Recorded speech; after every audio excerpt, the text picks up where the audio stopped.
TNKR Media.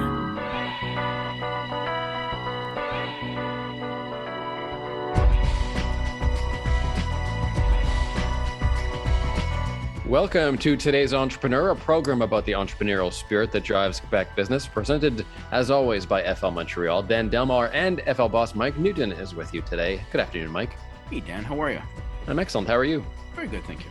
I'm really excited today because we have another institution on the program. Everyone knows Jeans in the Mile End for the last 50 years. And we'll speak to Borys Fridman, who's the founder of that business. And we'll also talk about partnerships later in the program with our expert, Nickmoradis, from the tax point of view, ensuring those partnerships, having a good partnership agreement. And in Borys's case, having that partnership come in a little bit later in the business. So we'll talk about those issues and the clothing biz. All on the way. But first, as usual, Mike, some news and notes. And we'd be remiss if we didn't mention that I suppose there's a municipal election on the way for those interested in just a few hours, actually, from the time this is airing on CJAD. And I think a lot of what the candidates talked about during this election, business-wise, has centered on downtown Montreal, the parking, the COVID situation, and just how to bring downtown Montreal back to life. It's getting there, I think. We're getting there, but there's still a lot of work to be done. What's your take on the downtown issue in this campaign, Mike? Yeah, it's definitely, it's certainly not back to where it was. And I question at some point, whether it's ever going to be the way we knew the downtown core before. I think we're seeing a lot of changes. There's a lot of things going on. I mean, there's somewhere around a 15% business departure rate from the city. But there's a lot more companies coming into the city at this point thinking there's opportunities, and it's going to be interesting to watch, and it's going to be very interesting to see what happens. I mean, as people start to come back, restaurants are starting to pick up. I mean, students, it's incredible. I believe there's an estimate at somewhere like this time last year there was 12,000 students in the city of Montreal going to class. There's 114,000 now back in class and back, whether that's on a full-time basis or on a hybrid basis. So downtown is slowly coming back to life. We're starting to see a lot more activity. The restaurants, people are, starting to get used to what is probably going to be a normal for a while, which is, vaccination passports and showing your IDs and playing in a world that I think we're certainly not used to and where it's been. I think retail is going to change. I think a lot of the old stores that you recognized may not be there when you come back downtown to see what's going on. And I think the office space is changing. I think you're getting the WeWorks of the world that are starting to replace long-term leases. I know a company like Novartis is taking up 2 floors in one of the WeWork buildings instead of their own environment. So it's going to change. I think we're going to continue to see a lot more of this. I'm not going to say it's good. I'm not going to say it's bad. I think it's change. And for those of us that have been around a long time, change sometimes is painful to watch. But in the long run, I think it's going to be good. Are we going to see just a net reduction of the number of people going downtown, regardless of what the change takes form and how offices look? I mean, are there just going to be less people? My feeling is if you were to take the number of people that'll come downtown in a week, it's not going to change. They're just not going to be coming down all at the same time on the same day. And I think that that's going to create a little bit of a havoc for retail and for some of the restaurants where, if you've got 100,000 people in a couple of square blocks, and any given day that's now 25, but it's the same 100,000 over the course of the week. Obviously, you're not going to have the same volume, foot traffic in the restaurants and the retail stores. But I don't think you're going to not see people coming downtown. I think what you're going to see is just a mix in the way that they do it, which ultimately means, let's face it, if I came downtown 5 days a week, I didn't go shopping 5 days a week. So, ultimately, is that going to make a difference? I guess time will tell. And on supply chain and just how that affects our cities, I'm going to talk about this next week on the show because I can't wait to get to that topic. It's a fascinating phenomenon right now around the world. It's actually quite problematic. I think people are having to be a lot more creative in order to find their access to supply. I think costs have changed. I think the method with which we're doing is changing. So again, a lot of things happening, good, bad. I guess like everything else, it works its way through in the wash, but I think unfortunately, it's having a big impact on pricing right now.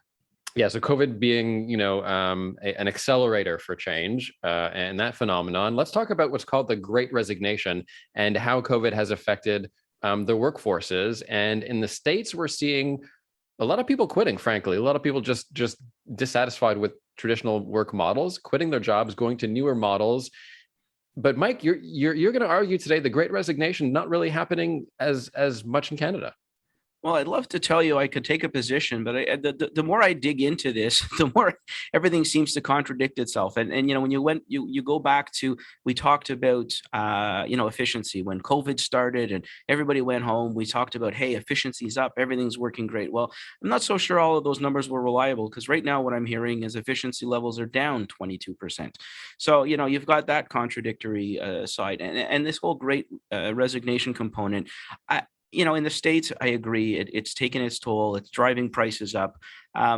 In Canada, there was an article in the Globe and Mail this morning, which it basically stated the proportion of workers who remain employed from 1 month to the next, but who change their jobs, is mostly lingering below pre-pandemic levels. So, according to this article, they're telling us that it doesn't exist, and we're not seeing any kind of massive switch either out of industry or into another industry.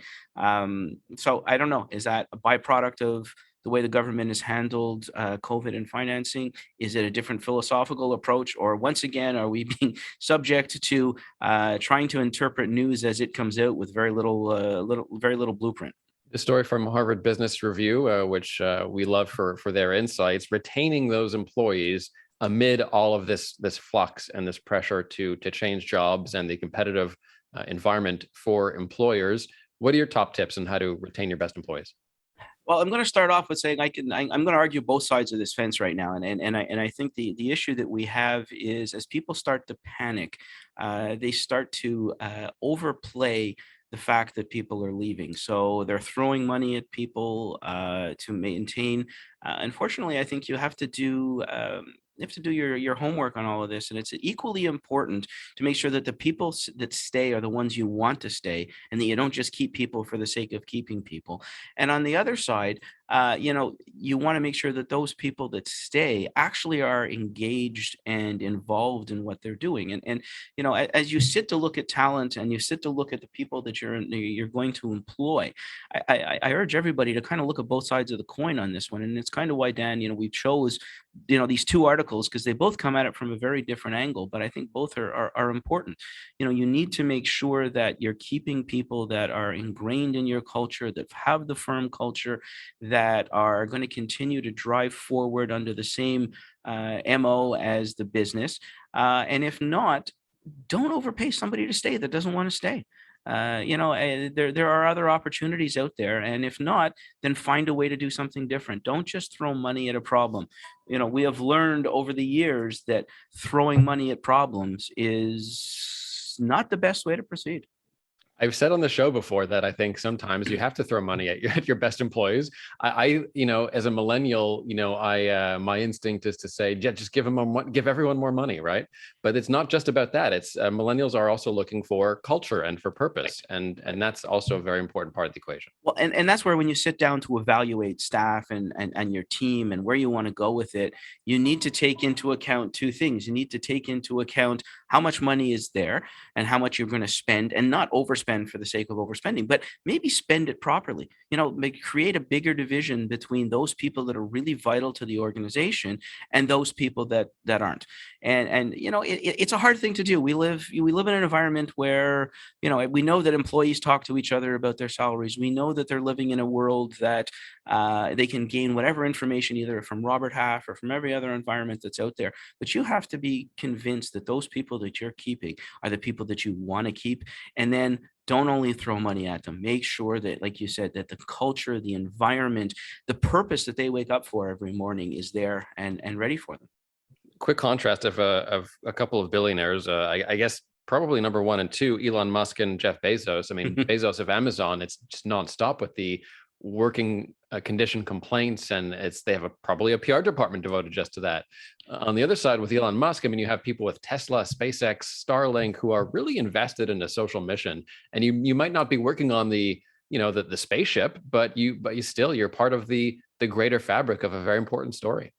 Yeah, again, though, you've got to look at what the employees want and the team that you're hiring. As much as that may be fascinating, that may not be what drives certain employees. And try not to create an environment that is not conducive to the environment that you're running a business in. We saw the tech bubble in the '90s and the ping pong tables and the sweatpants and everything else that ultimately made people feel warm and fuzzy. Well, as much as that was great, it's not really a professional firm environment. So what works? What can you learn? What can you adapt? And where can you go with everything? But I can't urge you enough to spend the right time to consider what your employees need. And if somebody leaves, don't panic. And I know that's easy to say sitting on the other end of a microphone, but the moment you panic, the moment you make decisions that will hurt you on a long-term basis. And we're chatting with our profile for today. His name is Borys Fridman. He's the owner of what I think is a plateau institution. It's called Jeans, and it's been in the Mile End for about 50 years now. Borys, welcome to CJAD. Hi, guys. How are you? Excellent. How are you? I'm good. You joining us from the car, by the way, Mike. He's so busy at Jeans. He had to get away from the store, and he's held up in his car outside. We appreciate that. Gives me a little break from the craziness. Going to say it sounds like a guy who's trying to flee his house when the kids are making too much noise and goes out to the car for a cigarette. So let's kick this off. I mean, obviously, we're talking about a staple of Montreal as well as a staple of most people's clothing. I mean, most of the time, I'm either in a suit or I'm in jeans. So I don't think there's anybody that cannot relate to our topic. Interestingly enough, a lot of the topics I think the guests we've had the last little while, Borys, have been a little more on the edge of social media and tech and everything else. And we're kind of going back to basics here. We're going back to an organization that has done a phenomenal job of staying constant. And in today's world, to me, that's impressive. What is Jeans? And tell us a little bit about how you kicked it off and how you're still working so strong. Well, I guess I started off Jeans. About 48 years ago. It was just happened by accident. It was I was out at what used to be the farmers markets that became flea markets. So a lot of the farmers used to come out and bring their livestock to these markets, and people would set up little kiosks selling either workwear or all sorts of little knickknacks and antiques and whatever. And I saw a lot of kids coming out, and they really had nothing to buy, nothing to look at. And I thought, wow, wouldn't it be cool to bring them out something that they could buy? So that's when I ended up first time going to this company called Roadrunner, one of the ancient jeaners, one of the first jeaners out there, and picked up a couple of jeans, went out to the flea market, sold them, and that's how I started. They've come a long way from the flea market booth to what is it? I think a 6,000 square foot basement environment. And look, a lot of things have changed in our society around us. What have you seen change in the jeans market, and what have you seen, even, I guess, more interestingly enough, change in the patrons that frequent your location? I'd have to say, not much has changed in their desire to shop. Nothing much has changed in their desire to get good service and get good product at a value, at a good price. I think those basics have remained forever. Styles come and go, fashion changes from one day to next, but the mainstay of denim is here. It's always been here. It's a fashion item, and we cater to that particular market. I think one of the most important things is any given day you walk in, you're going to see Borys on the floor, and you're going to be helping people shop. A lot of retailers over the years have taken a backseat to trendy kind of salespeople. I think your mindset, your approach, the skill that you have, and years of experience make people a lot more comfortable when they walk in. Have you found that you still have the same connection, the same link with your patrons today as you did 40 years ago? Oh, absolutely.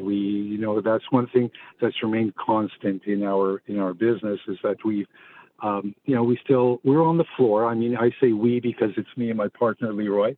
Leroy has become an integral part of the business in the past I'd have to say 20 years. He's worked hard. He's also, he has the same beliefs. He has the same values that I do in business. We're the first ones in, last ones out, and customer service is paramount. I mean, the things we do for customers, it's unheard of. I think a lot of retailers, like you say, have gone to the net. They've gone, all of a sudden they've become digital. They've become on social media, and they're looking for different ways to reach their customer, when really you want to reach your customer when they come in the store. Talk to them. It's the easiest way to reach them. I want to talk about branding for a little bit. It's part of what we do when we think about public relations, and my head is in that space. Borys, how long did it take you to come up with the name? And did you ever feel pressure from your staff, maybe your younger staff members, to change it or come up with a fancy brand? Then jeans. Yes. Oh no, not at all. I mean, everyone loves the name. It was never. It was never an issue. Jeans made sense. It customers come in and they laugh about it when they come in and they come to the cash and go, "Oh, I just bought 3 pair of jeans because it's jeans. So you have to buy 3 pair of jeans."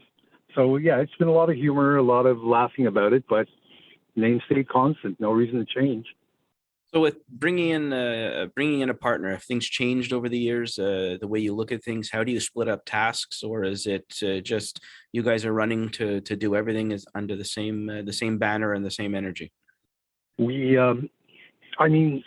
the amount of business or the business itself needs 2, maybe 3 strong people to be able to run it. It's hard to divvy up tasks because every day those tasks change. So we both do the buying together. We do the selling together. We're on the floor. Leroy now spends more time at the dressing rooms, making sure the customers have the right jeans. And I'll be more at the front end, taking care of the cash and taking care of the customers before they leave. If there's any problems, customer service, if there's any after sale problems, anything. So I'm at the front for that. And when it gets busy, I'm at the dressing rooms again, doing the same thing. You're famous for your racks. You're famous for a lot of inventory. How do you guys manage to procure? What's the basis for buying product? How do you go about buying it? Is there a strategy to it, or is it all gut feel? Actually, some of it is gut feel. A lot of it has to do with the fact that we're on the floor and we're listening to what the customers are asking for. When you're listening to the customers, they're asking, let's say, for instance, purple jeans, then you go out and you buy purple jeans, and there you go. You're taking care of that need that the customer wants. Others is just, at the beginning of the season, or we'll book a year ahead. So we've already booked for a lot of our spring and summer of next year. And so we have certain trends that we see, certain trends that are shown to us. So we'll end up turning around and buying into that a little bit and see how it reacts. If we see a good reaction at the beginning, we're out and we're buying more of the same goods. And also a lot of the business has to do with having good relationships with your supplier. Right. So I'm sure you've seen a change in supplier methodology and materials being used. What do you see as being the biggest change, if you will, from your suppliers over the years? Is it in style? Is it in materials? Is it in, philosophical approch? Fabric. All of a sudden we've become a little bit more, when I say fabrics, I mean a lot of the fabrics they're using now, they're trying to get a little bit more socially conscious. Okay. So a lot of them are going to organic fabrics. They're going to Reprieve, which is, recycled plastics and recycled cottons. That's the biggest change I'm seeing right now. So is when you go in that direction, I mean, obviously you're following what the customers want. Do you have a kind of a social responsibility framework in the way you're doing things? Or is this, again, all customer driven at the end of the day? at the end of the day, of course, it's customer driven. But I mean, if a customer comes in and you offer them, if you're able to offer them an organic or a reprieve product, and you can have the time to explain it to them and they understand it, you create the demand. So it's both, I'd have to say it's both customer driven and retailer driven. And let's get into marketing a bit, Borys. Have you ever done it? Have you ever needed to publicize the business? How were those early days, and how did you sort of grow to become the institution that you became? You know, there's always the thought that you have to advertise and you have to pay a lot of money for promoting yourself and getting digital and all that. But unfortunately, we never really believed in that, or I never really believed in that. And my choice was always to give the best service, take care of the customer. And I always felt that if they had a good time, they would go talk to their friends. And it happened that way. It grew just by word of mouth. And it's amazing. Customers come in. Let's just say an average day, a customer will come in and they'll turn around. They'll say, listen, I need some jeans.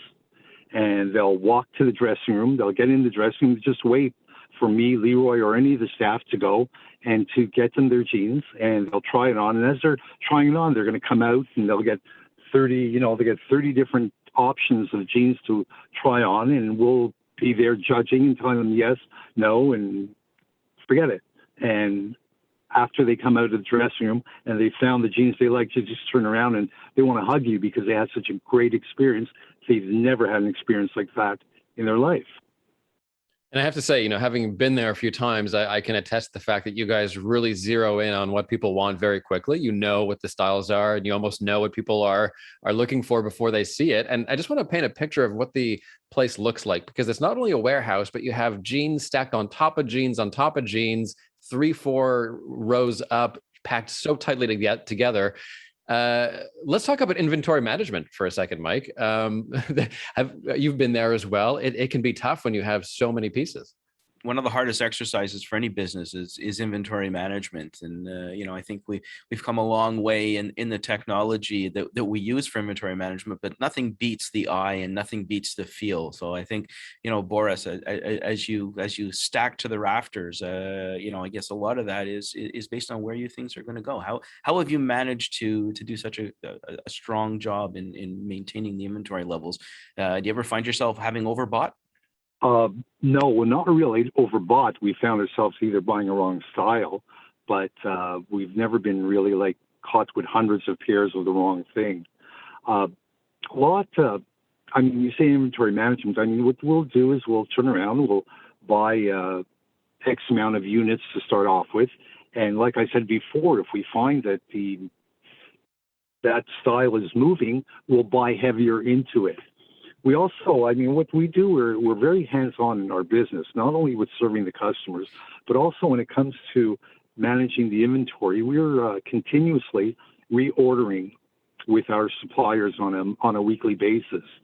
So we'll finish our Sunday, and Monday is really spent going through our inventory, doing visuals, doing the counting, saying, okay, what do we need here? What do we need there? And we send in our orders Monday morning, Monday afternoon to the suppliers, and that's the way it goes.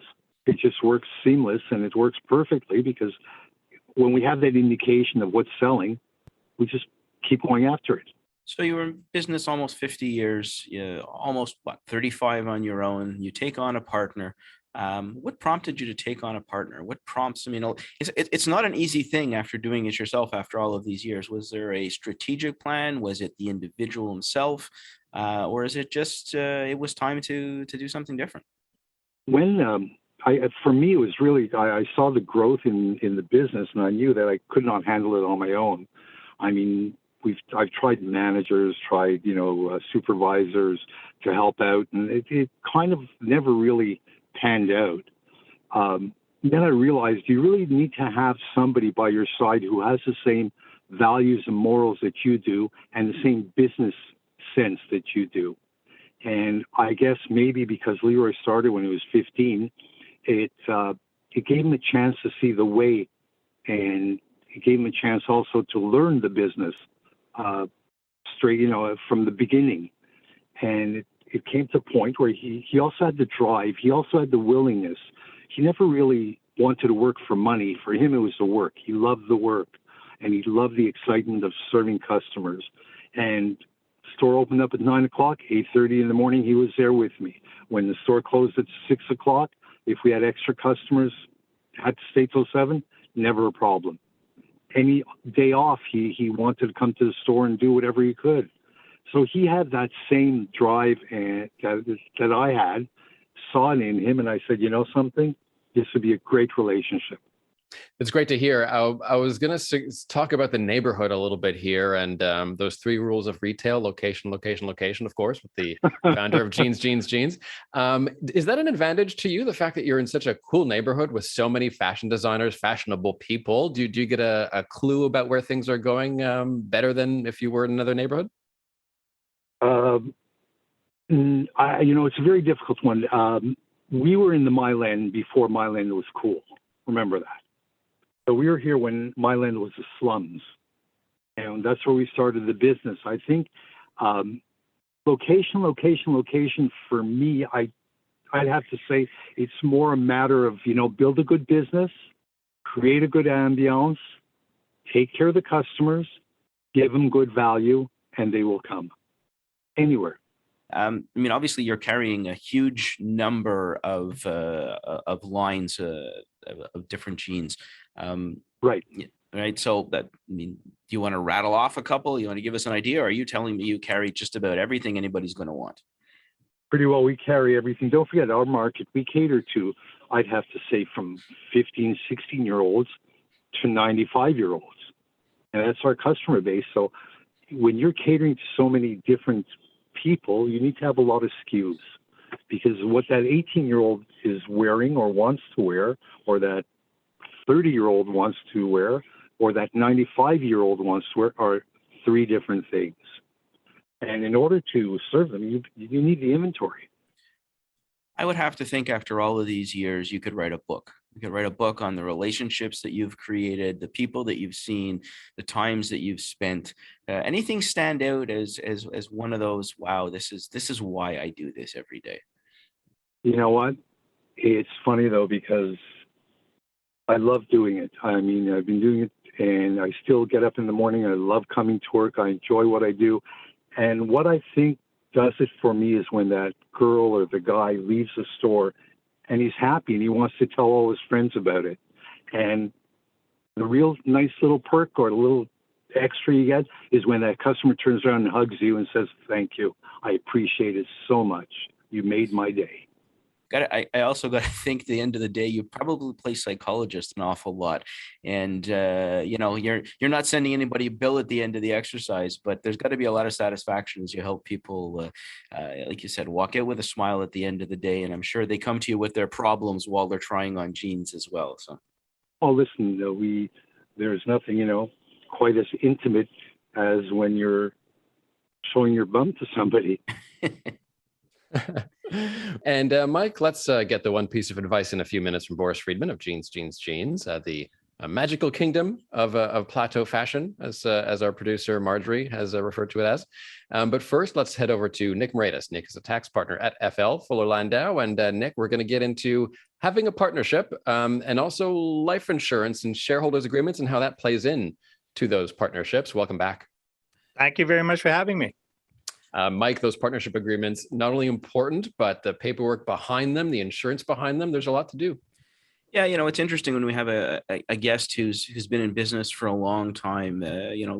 We don't always, when you scratch the surface of an organization, you don't always find what you expect to find, especially when they've been in business for a long time. And when you look at what Borys has done and been on his own, bringing in a shareholder after almost 35 years, there's a lot of things that need to be done. and Borys to me is one of those guys that's kind of a gut feel kind of guy, and I don't see him being big on the paperwork and all of those things that come. But I think the importance of shareholders agreements and especially in a situation where Borys and Leroy have a relatively big age gap. I think that there's part of this that life insurance is important to fund either a buyout or to move forward. And Nick, I know that this is one of those topics that if I wind you up, you can talk for hours on. But the discussion of shareholders agreements and how you fund with life insurance is pretty much one of those things that we have a tendency to forget, but it is definitely part of what we all do on a daily basis. Well, that's exactly right. And I was looking at in Borys's file where he's been there for 30 some years. He's got a young partner who came on. You're thinking about how we're going to client service and set up our business. And unfortunately, one of our roles, Mike, is sometimes to come in. Yeah, well, if things are going great, then it's great. But when things are going bad, we have to look at certain things. And one of those things that we look at is life insurance and how it fits into the partnership. We don't sell life insurance. I'm not here to sell it. I'm here for business owners to think about it. But life insurance, in a situation where you have multi shareholders, is a means of funding on an untimely death. I mean, that unfortunately, what is it? The certainty of death and taxes could happen. And what happens if your senior owner passes away suddenly? And that's happened over the years, even amongst our clientele. Where are you going to get the money? Will the bank be willing to listen to you, the young partner, to give you the cash to buy out the deceased money? So we look at life insurance, and there's a lot of products out there. There can be temporary insurance and permanent. That can be honed down to what it is that you need. But you're basically looking at your business acquiring this insurance policy for the purposes of buying out the deceased shareholder, and helps a lot of ways. It provides funding, so you don't have to call up the bank. The deceased knows in his head that he or she has now made certain that the estate is getting cash within a reasonable time after death, as opposed to waiting for the bank to come in to finance and provide the cash. Nick, one of the things that's interesting, and you started with this when you opened, is this whole discussion on timing. Things are going good. I'm healthy. Everything's good. Our shareholder relationship is good. Everybody's like, well, why do I need to do this now? And in fact, that's probably the best time to explore it. It is exactly, Mike. It is the best time. You have a lot more options. Because you're younger and healthy and no one's expecting you to not be there tomorrow, the premiums are a lot lower. You can get into some of the more nicer packages so that the cost might be funded a little bit more upfront, and it'll be less cost than as you get older, like I am, where insurance premiums in the 60 when you're 60 something years old are a lot more than when you're 30. So don't wait till you're sick to get insurance, because you probably won't. You're doing it when you're healthy and you don't need it. That's when you buy it. But insurance is only part of the game when you're talking about business owners having it to be able to buy themselves out. You now have to figure out, well, if you pass away, Mike, you and I are partners. Let me go the older guys. If the older guy, me, passes away and the insurance comes into our business, well, how do I know that you're going to put that money over to my estate? There has to be some agreement. One of the things that happens, Nick, and it happens often, is you and I get into business together, but we don't get into business to be in business with our spouses. Exactly. Right? So if you pass away, I'm not in, as much as I like Joanne, I'm not into it to be in business with her, and vice versa. So part of this whole exercise of strategically you're not looking for a cash flow, you're not looking for a windfall in the lotto ticket. What you're looking for is a proper, structured, organized way to find how to deal with tomorrow's issue, as well as create the fluidity and the continuity of a business without having shareholders that don't want to be there. That's right. But you need an agreement, because without that agreement, it is your word against my estate's word what that insurance was to be used for. So that's why. So a shareholders agreement is vital. It has to say that on death there's insurance, and that the company is going to use its best efforts to pay that insurance out to the estate, and to do it in such a way that it is tax efficient. So it's not just the insurance it's having the agreement, so everybody knows, while everybody's around the table, how is this insurance going to be paid out? How long is it going to take to get paid out? And to make sure that the insurance, which is received tax-free by the company, is paid out to the estate as much as possible tax-free. And if that's not in an agreement, the estate and the survivors are going to be in court. And that's something that's very important. So it's a two-edged things that when you're doing. So that's my basically say. It does fall into our tax planning, but I think that's something that has to be looked at. Yeah, I think one of the things we often forget is, okay, I got a shareholders agreement, great. Okay, I've got life insurance, great. You know, it's nice to say you've ticked the box, but the reality, how you set that up, how you plan it, how you execute on all of this, who owns the shareholder? Who owns the life insurance? How does it get used to pay out? There's a whole mechanism, whole analysis, here. Right? There's a whole mechanism in here that's huge, and people need to understand. It's not just about going to buy a life insurance policy and making sure. No, it's not. Got a shareholders agreement, that's right. And that's not an attempt to sell and make money on this exercise. The problem is if you're not going to do it properly, you might as well not do it at all.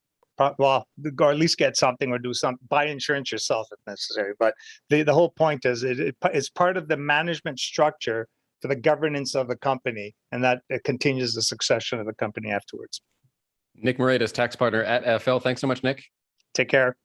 And as we close the show, let's turn to our guest, Borys Fridman, the founder of Jeans, and ask Borys, please, your one piece of advice for today's entrepreneur.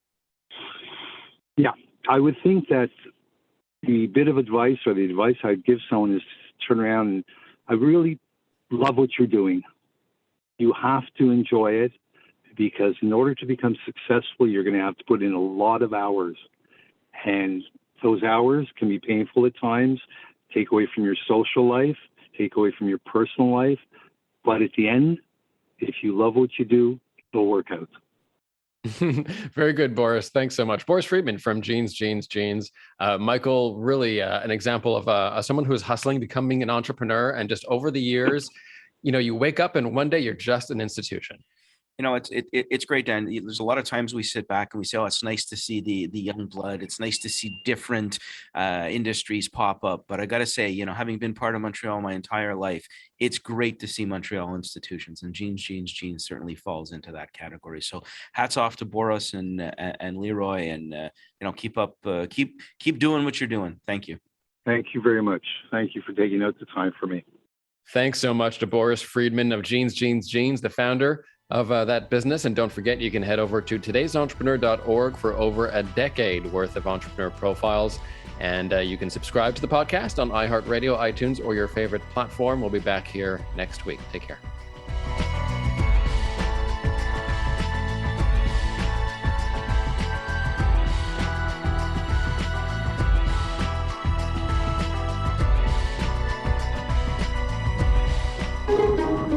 This has been a production of TNKR Media. Good talk.